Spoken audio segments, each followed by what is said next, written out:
Monday, June 6th, 2022. I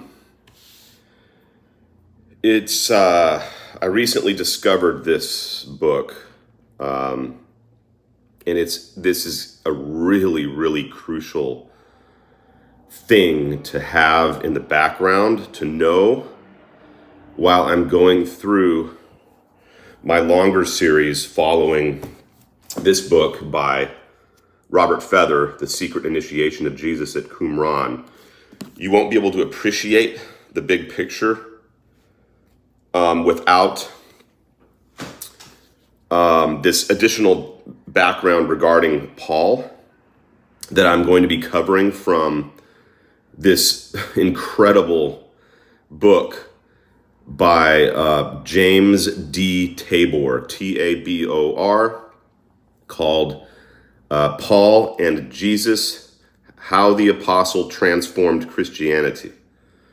I reached the conclusions he did about Paul about a year ago, doing my own research and following out certain intuitions I had, certain intuitions I had, following them out to their logical conclusion. But I so wish I had access to this book a year ago, because the pieces would have fallen into place a lot faster. And I've read a bunch of books in the past year on Paul from this perspective, and none of them hold a candle to this guy.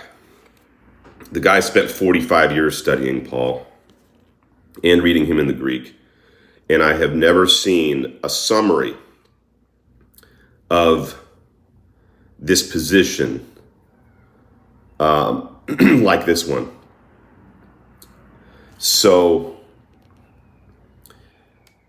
this, I'm going to call it a mini series, because it's going to be a smaller one, a shorter one relative to the longer one we're doing on the Robert Feather book on the Essene connections of Jesus and John the Baptist and Paul. But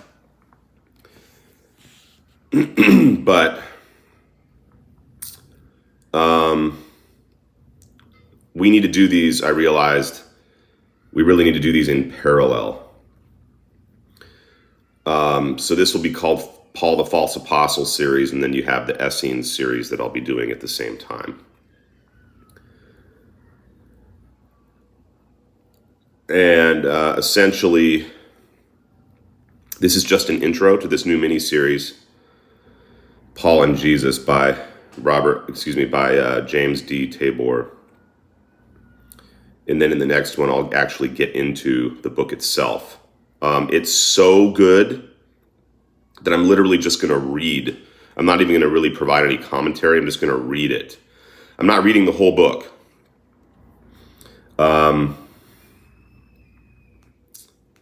I won't read the preface. I'm going to skip that. I will read the introduction. The introduction is amazing. I'll read the first chapter. There's 9 chapters in this book. I'll read the first chapter. The way I have it planned out now is I'm going to read the intro, the first chapter, and then maybe portions of chapters 2 and 3.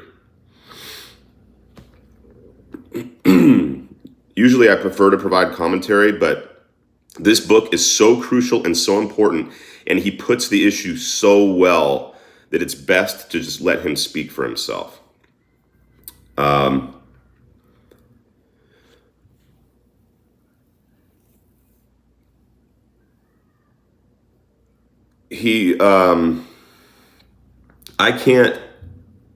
keep asking myself the question, how did I not see this for so long?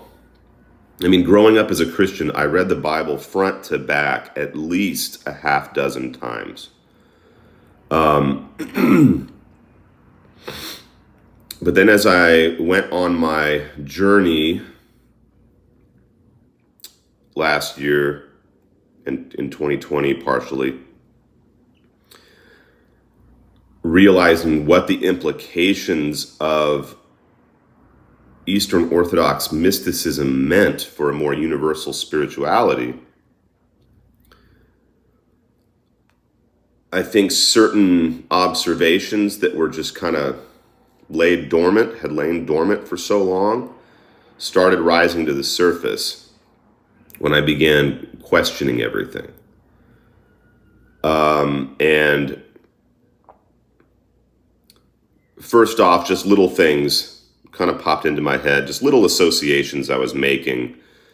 Like, okay, there's 12 tribes in Israel in the Old Testament. The high priest wears the Urim and Thummim with the 12 stones on the breastplate. Philo says they don't just represent the 12 tribes of Israel, they represent the 12 signs of the zodiac. You come to the New Testament, Jesus appoints 12 apostles. He promises the 12 apostles that they will sit on 12 thrones judging the 12 tribes of Israel. Skip forward to Revelation, and there are 12 foundation stones in the New Jerusalem. So I started thinking about all this just in general, and thinking about the odd way in which Paul has his conversion. Like, he's literally killing people at the moment of his conversion.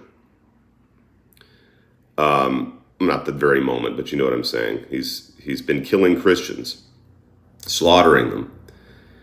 And he claims to have this miraculous conversion.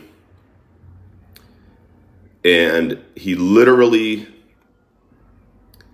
goes off to Arabia and starts his own ministry, doesn't bother checking in with the apostles first, never met Jesus in his life, was never appointed by Jesus, never submits himself to the apostles, starts his own movement, comes back after 3 years, briefly meets with James and Peter, and then goes off for 17 years in Asia to continue his ministry.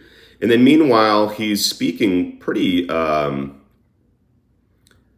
irreverently of the apostles in his own letters, which are huge clues as to what's going on. Talking about he doesn't need to confer with flesh and blood. He receives all of his instructions from Jesus directly through visions and mystical experiences, visions and messages, revelations. So I started looking online for books about this. Is there anybody else who has this perspective about Paul? And I found a few books written by a handful of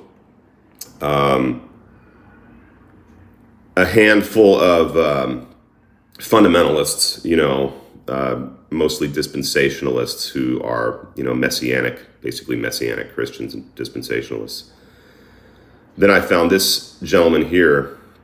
Well, I found one other guy, and then I ran into this one, which is just bar none the best, absolutely the best study I've seen on this.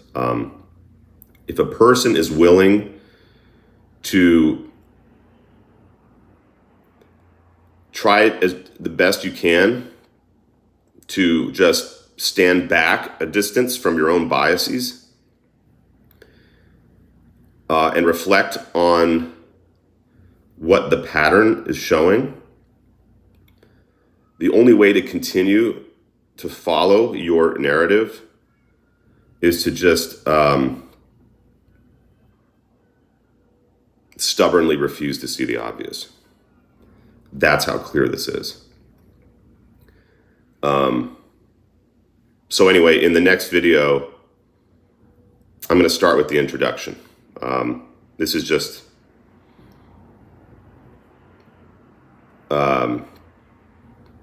this video is just intended to explain what we're going to be doing with that book and why it's so important to have it as a background while we go through the Qumran book. Thanks.